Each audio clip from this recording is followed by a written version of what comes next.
guys.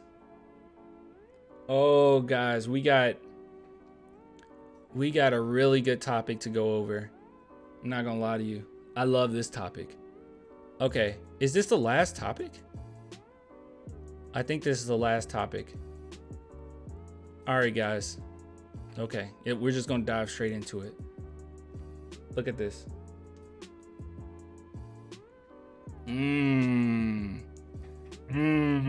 Okay, so chat. Scoot Henderson thinks he can go #1 overall over Victor Wembanyama. I want to build that fan base in San Antonio. So let's look at the full quote here on what he had to say. So it says, that being said, Henderson hasn't lost hope that he can be picked by the San Antonio Spurs, the #1 overall pick. And this is what he said. For sure, I think I have the possibility of going #1.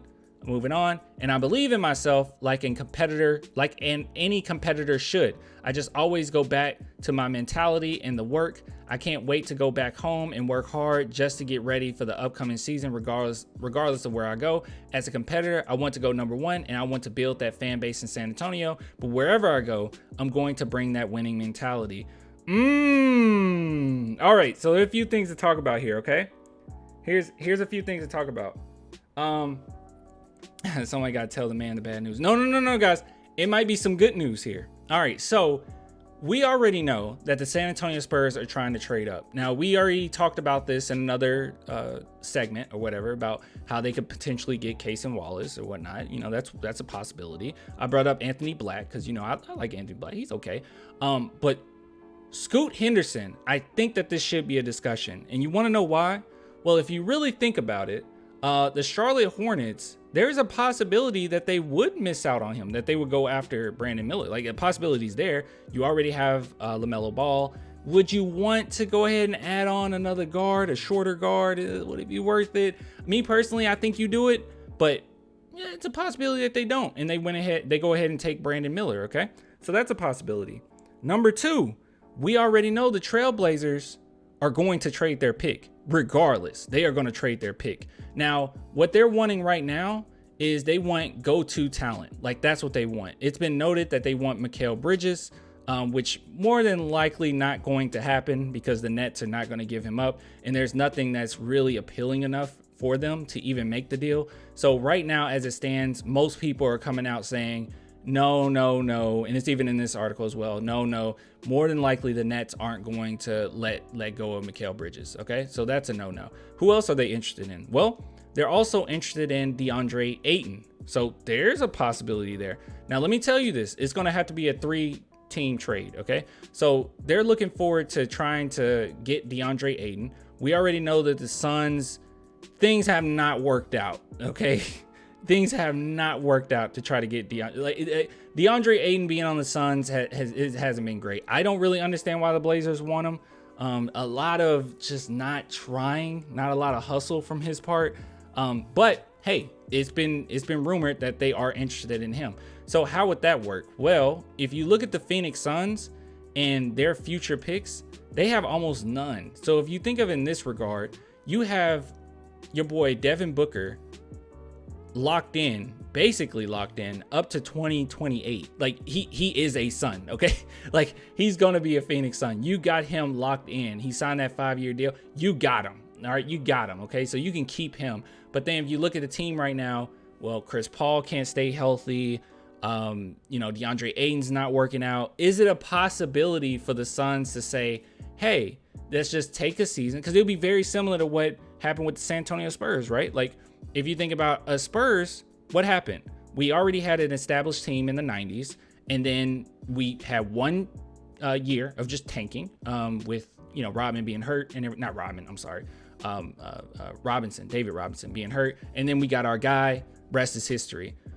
Is there a possibility that the Suns might say, hey, we might not be in a great position to do it that way, but if we can get some other picks, maybe in the next couple years, make some moves here or there, and then maybe we can have a really nice team in the next couple years. Could that be a possibility? I don't know. Because look at the San Antonio Spurs here. So what it would look like for us, actually, here we are. So what it would look like for us, we have so many picks, like too many picks. And there's a lot of Spurs fans that have said, well, dude, we're set for the future, which we are. But the Spurs aren't going to use all of these picks. There's no way. There's no way. You have 3 picks in 2024, first round picks. We got our guy. Okay, we got some good information here, so we don't have to dwell on this. We have our guy. We have our cornerstone. We have our superstar. We have it. Okay, you can manage to get rid of a lot of these picks. You can try to, because we're gonna have probably another bad season. Not watching wise, we're gonna have fun watching, but bad season as far as win-loss column. You can just go ahead and keep your own pick. I don't know what Charlotte look like next year. Don't know what Toronto look like. I don't know. But like, you can keep our pick. We can keep our pick, and we can go ahead and get rid of these 2. The ones from Charlotte, one from Toronto. We can get rid of those 2. I'm saying anything to get this number 3 overall pick and get Scoot if that's possible. You can get rid of one of these seconds if you want. In 2025, we have 3 first round picks. 2 of which, no, wait, 1 of which is from Atlanta. You can get rid of the Atlanta one if you want. I probably would try my best to keep that one. But you can get rid of the Chicago, you can get rid of the Atlanta. Like, you can give them so many picks and we'll still be set. If we can get rid of all these picks and still have our own, you're set, dog. Like, that would be sick. And you already have your guys, so you might as well do it. So would the Suns be up for that? I don't know. I don't know what the Suns asking price actually would be for him, but I'm just making the assumption that they will want some first round picks because things have not really panned out the way that they wanted to. And we can see here, multiple sources have confirmed Portland has interest in DeAndre Ayton and could be willing to discuss a deal centered around the 3rd overall pick and additional pieces. Scoot Henderson and Brandon Miller are both considered to be foundational players in the upcoming NBA draft. So it could be a situation where they just want the 3rd pick, but like blatantly that's what they want. But there's a lot of different scenarios too, because right now what Portland's looking to do is they just want some type of piece right now, right? That's all they want. They want a couple guys that are pieces right now. These are just the rumors that we're hearing, but we already know plenty of things happen behind the scenes. There's plenty of other conversations being had. I guarantee you that they're looking around everywhere on some guys that they can add for Dame. And with that being said, it doesn't have to necessarily be the Suns. All I'm saying is we have the firepower to make this happen, but it has to be a three team deal. Like that's it. I've seen some Spurs fans say, well, what about Keldon? Could we get rid? No, that's not enough. We don't have any player. Vassell isn't enough. And you're not going to get rid of Sohan. You have no pieces to give. You can only give picks, and it's going to take a lot of picks. But that's not even really, I would say that's a risk you take, but that's not even really a risk. You got your guy. You got a generational talent, you know? So yeah, I'm just throwing that out there. Don't necessarily think that this is out the window, that the Spurs can't get Scoot Henderson, because there actually is some pathways to have both Scoot and Victor Wembanyama. There are some pathways here, and it would involve you getting rid of a lot, but that is fine. You don't need all that. Look in 2025, 3 first round picks, 3 second. Why do you think he did this? Like, seriously, why do you think Brian Wright got so many picks? Did you think he got this many picks because he's expecting to, yeah, we're going to use all of them? No, of course not. Of course he's not going to use all of them. This is ammunition. That's all this is. It's just ammunition.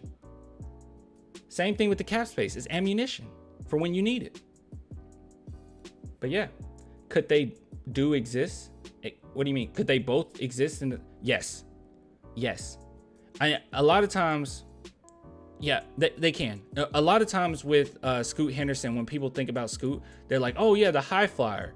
But he's a very good facilitator as well. Like a really good coexist. Okay.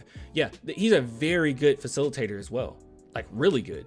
I mean, Hall of Fame needle threader at times. He would definitely fit in with Sohan. He's good around screens and everything. Like it would be perfect. It would be totally fine. They can definitely coexist. And they will work out pretty well too. Victor is a good catch and shoot guy. He's a good pick and pop guy as well. Scoot is a guy that goes straight to the rim.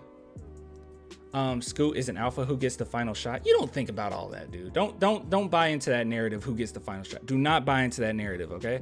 First and foremost, whoever gets the final shot is who Pop says get the final shot. Don't worry about all that. Okay. Either one of them, I trust either one of them with the final shot. It doesn't matter. It doesn't matter. Okay. Kobe has been on teams where he didn't take the last shot. All right. It happens. Okay. Tim Duncan was the alpha of our team. He didn't always take the last shot. Sometimes it was Tony. Sometimes it was Manu. Sometimes it was Duncan. Don't think too hard about this.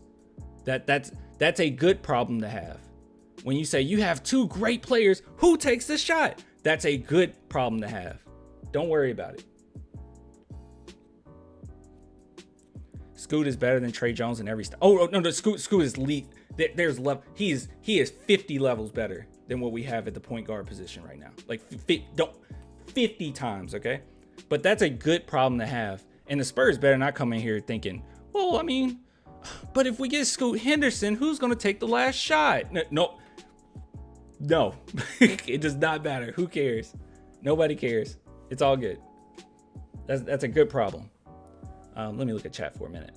I don't think no team is going to trade the Spurs another lottery pick when they just won the number 1 pick. They ain't trying to help us.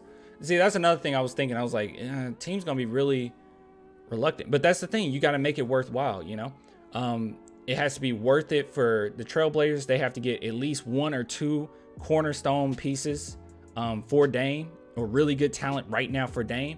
And that team that's going to be getting rid of their star player, they're going to have a lot of picks. It's not like we're just going to get all the benefits of this. Everyone got to get benefited from it. Trailblazers have been open and saying, we don't want our pick. We're trading it. Like, they're not going to keep it. They're going to trade it. Been very open in that. So we don't have to worry about that part. So they don't care about whether or not they're helping us or not. They're like, look, I'm getting rid of it. Give us our picks. It just has to be worthwhile for everybody. And I'm telling you, all these picks the Spurs got is absolutely ridiculous. You don't need 3 picks in 2024. You don't need 3 picks in 2025. You don't need 3 second-round picks in 2025. You don't need any of it. That's true. Teams are salty right now. Oh, about us. Charlotte already have backcourt player guys. What are we talking about? I was saying that I don't think Charlotte's going to take Scoot. It's been some things coming out saying that Charlotte might take Brandon Miller. Scoot with Vic and Sohan would be a fire season to watch for us. Dude, it would be so nasty, dog. Oh my God, it would be so nasty. It would be so nasty. By the way, a lot of people in the chat earlier that was saying, well, I want Amen. Like I said, I'm a bigger fan of Usar, but like at this point, it doesn't really matter for me because we already got our guy. So like I will take any type of risk or whatever. Amen, obviously his upside is ridiculous. So I don't mind that.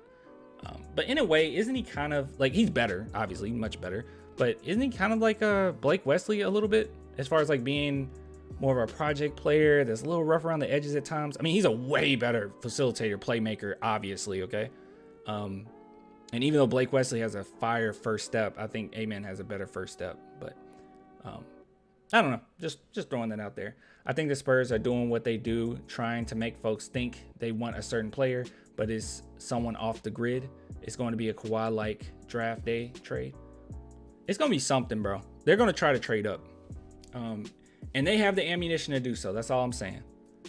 You got the ammunition to do so. So just throwing that out there. Just wanted to talk about it. So it's definitely possible. Oh, thanks for the super chat, Dan. He said, it's wild how as soon as we won Lotto, everyone started talking crap about Victor. A lot of people talk, as much as I went over, it's about 50. I would say it's about 70-30. 70% of people talk highly of him.